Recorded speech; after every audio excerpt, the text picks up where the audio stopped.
আমরা নিজেরা নিজেদের ডেঙ্গু ও চিকুনগুনিয়া প্রতিরোধে উত্তরা 12 ওয়েলফেয়ার সোসাইটির উদ্যোগে সচেতনতামূলক র্যালি ও পরিচ্ছন্নতা সপ্তাহ উদযাপন। রাকিব ইদ্রিসের তথ্য চিত্রে বিস্তারিত।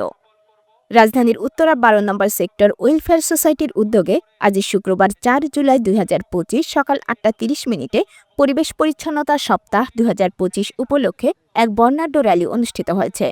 ডেঙ্গু ও চিকুনগুনিয়ার মতো মশাবাহিত রোগ প্রতিরোধে সচেতনতা বৃদ্ধির লক্ষ্যে আয়োজিত র্যালিটি সেক্টর পার্ক থেকে শুরু হয়ে সেক্টরের বিভিন্ন সড়ক প্রদক্ষিণ করে পার্কের সামনেই এসে শেষ হয়। এই গুরুত্বপূর্ণ কর্মসূচিতে অংশগ্রহণ করেন সেক্টরের সর্বস্তরের নাগরিকবৃন্দ, যা আয়োজনটিকে রূপ দেয় একটি গণসচেতনতামূলক জনস্রোতে। অনুষ্ঠানে সভাপতিত্ব করেন উত্তরা 12 নম্বর সেক্টর ওয়েলফেয়ার সোসাইটির সভাপতি শরীফ সান্টু। তিনি বলেন, এই ডেঙ্গু মশা এবং চিকুনগুনিয়া নিরোধনে পরিষ্কার পরিচ্ছন্ন বিষয়ক সচেতনামূলক কথাবার্তা এবং একটা মেসেজ তারা পাঠাবেন।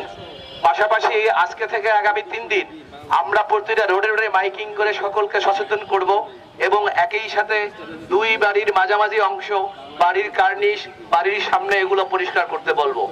3 দিন হয়ে গেলে চতুর্থ দিন থেকে আমাদের এই সেক্টরে যারা নিরাপত্তা রক্ষী আছেন আমাদের পরিষ্কার স্বাগত বক্তব্যে সাধারণ সম্পাদক দেলোয়ার হোসেন বলেন, কৃতজ্ঞতা জানাচ্ছি।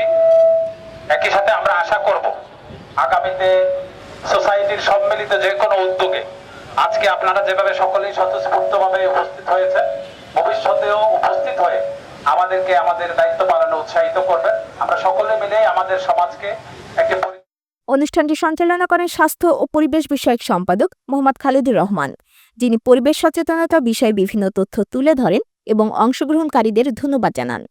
এ আয়োজনে অংশগ্রহণ করে কর্মসূচিকে সাফল্যমণ্ডিত করেন সেক্টরের বিভিন্ন সংগঠন, যার মধ্যে ছিল club 12, women's welfare association, club sports spice, CSS, the Uttara dynamic, অবসর ক্লাব, উচ্ছ্বাস ইত্যাদি।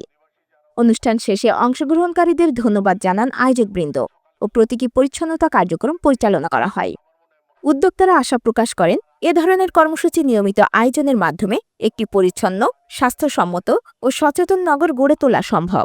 করোনা নামের মহামারীও আমাদের দেখা দিয়েছে। আমরা যেন সতর্ক থাকি, সবাই মিলে কাজ করলে পরিষ্কার পরিচ্ছন্ন একটি নগরী অর্থাৎ 12 নম্বর সেক্টরকে রাখতে পারবো এবং পাশাপাশি যে সেক্টরগুলি আছে তাদেরকে আমরা অনুরোধ করব আমাদের মতো এভাবে র্যালি করে করে প্রতিদিন যদি মশাকে দৌড়ানো যায় তাহলে মশা আর থাকবে না। আর আমাদের পরিবেশ সম্পাদক এবং নিরাপত্তা সম্পাদক দুইজনের প্রতি অনুরোধ যেন তারা নিয়মিত আমাদের ওই মশা মারার ওষুধগুলি দেয় এবং আমাদের এলাকাকে সুন্দরভাবে রাখে নিরাপত্তার সহিত। আপনারা